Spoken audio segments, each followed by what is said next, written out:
നമ്മുടെ കേരളത്തിന്റെ സ്വന്തം വള്ളംകളിക്ക് 67 വർഷത്തിന്റെ പഴക്കമുണ്ട്. ഇന്ത്യയുടെ പ്രധാനമന്ത്രിയായിരുന്ന നെഹ്റു കേരളം സന്ദർശനത്തിന് എത്തിയപ്പോൾ സർക്കാർ പ്രത്യേകമൊരുക്കിയ ചുണ്ടൻ വള്ളംകളിയിലൂടെയാണ് വള്ളംകളിയുടെ ചരിത്രം തന്നെ ആരംഭിക്കുന്നത്. ചുണ്ടൻ വള്ളങ്ങളുടെ തുഴയെറിഞ്ഞുള്ള പോരാട്ടം ഏവരെയും ആവേശത്തിമിർപ്പിൽ എത്തിക്കാറുണ്ട്. ഇതെല്ലാം മിസ് ചെയ്യുന്ന കുറേയേറെ പ്രവാസികളുണ്ട്. എന്നാൽ മലയാളത്തിൻ്റെ ആഘോഷങ്ങളും ആചാരങ്ങളും കടൽ കടത്തിയ ഗൾഫ് പ്രവാസികൾ ഒടുവിൽ നെഹ്റു ട്രോഫിയെയും ഇങ്ങെടുത്തു. നിങ്ങൾക്കായി ഇതാ റാസൽ ഖൈമയിലെ വള്ളംകളി വിശേഷങ്ങൾ.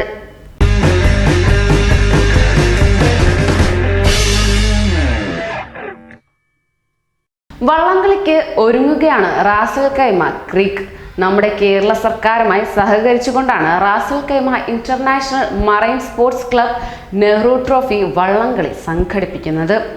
വള്ളംകളിക്കുള്ള അവസാനവട്ട പരിശീലനത്തിലാണ് വിവിധ ദേശക്കാർ.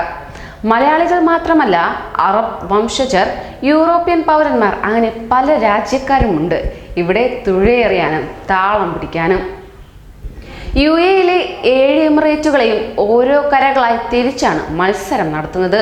പായിപ്പാട് ചുണ്ടൻ, ചമ്പക്കുളം ചുണ്ടൻ, കാരിച്ചാൽ ചുണ്ടൻ, ശ്രീഗണേശ് എങ്ങനെ നമ്മുടെ അഭിമാനമായ ചുണ്ടൻ വള്ളങ്ങളുടെ പേരിലായിരിക്കും വള്ളങ്ങൾ തുഴയെറിയാൻ അണിനിരക്കുന്നത്.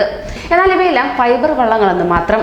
നെഹ്റു ട്രോഫി വള്ളംകളിയിൽ ആകർഷകരായ Ras al Khaimah international marine sports club അധികൃതർ കഴിഞ്ഞ മാസം കേരളത്തിലെത്തി മുഖ്യമന്ത്രിയും ടൂറിസം മന്ത്രിയുമായി ചർച്ച നടത്തിയിരുന്നു. നെഹ്റു ട്രോഫിയുടെ ഖ്യാതി കടൽ കടക്കുന്നതിൽ കേരള സർക്കാരിന് പൂർണ്ണ സന്തോഷമെന്നായിരുന്നു ഇതിന് ലഭിച്ച മറുപടി. അടുത്ത വർഷം കൂടുതൽ മികവോടെ നെഹ്റു ട്രോഫി വള്ളംകളി സംഘടിപ്പിക്കാനാണ് UAE-യുടെ പദ്ധതി.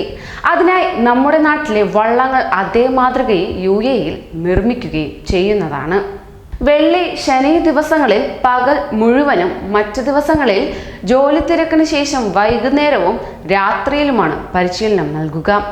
ഓളങ്ങളെ വകഞ്ഞു മാറ്റി പരിശീലനം നേടുകയാണ് മത്സരാർത്ഥികൾ.